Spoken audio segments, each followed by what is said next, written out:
Yeah, I'm wearing a hat again because, well, last week I had a haircut, and normally my hairstylist is really good, and I trust her with every strand of hair I have. But this time I don't know what happened. She made me look like a freaking bowling ball. So it's hat day again.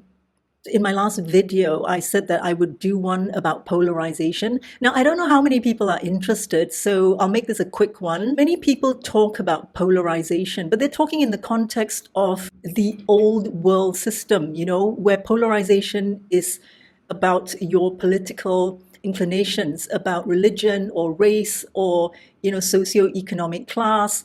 And that to me belongs to the old world, the old system. Now we are very fast going into the new system, or at least I hope we're going into the new world where polarization, in my humble opinion, can mean the separation between the awakened or those who are seeking awakening and those who don't want to awaken. So I think it's time to make that decision to go wholeheartedly into one side or the other. Because, come on, helping those who choose to remain asleep, helping those who choose to stay in the old world is like, using duct tape on the Titanic. It is a sinking ship.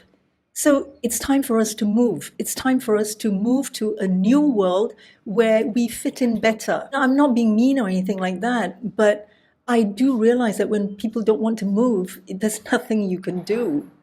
It's like my dog, he's 25 kg. When he doesn't want to move, he just plonks himself down like a sack of potatoes, and he knows that there ain't nothing you can do about it.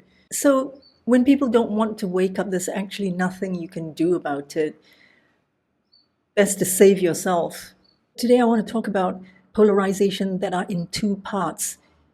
Essentially, people who are awakened are awakening, and people who have no interest in awakening because they're too attached to the material world.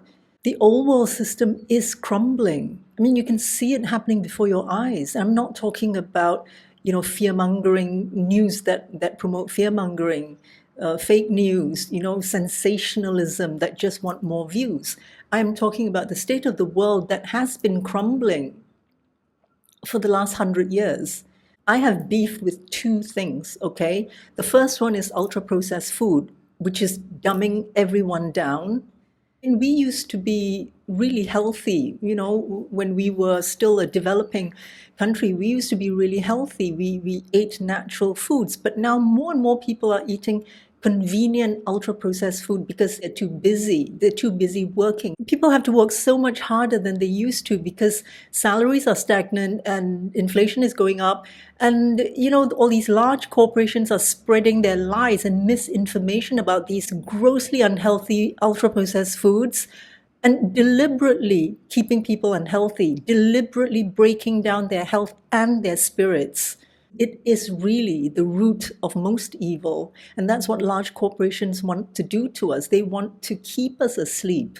The second problem I have is large corporations taking over the world. I mean, they already have taken over the world. They're so powerful that we can't fight them in the material world, which is why I think developing our sense of self, nurturing our soul, practice spirituality, interact with nature, that brings some balance to our lives. Maybe one day in the near future, we might go back to living in communes, grow our own food, building infrastructure that's truly sustainable, using natural resources, and leave the other part of the world to do what they do.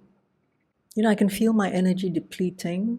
I don't think this is a very good thing to talk about right now because it's so true. So as I said, I'm going to keep this short. Do watch out for my next video, which is about scapegoats and divine timing. Okay, so stay tuned.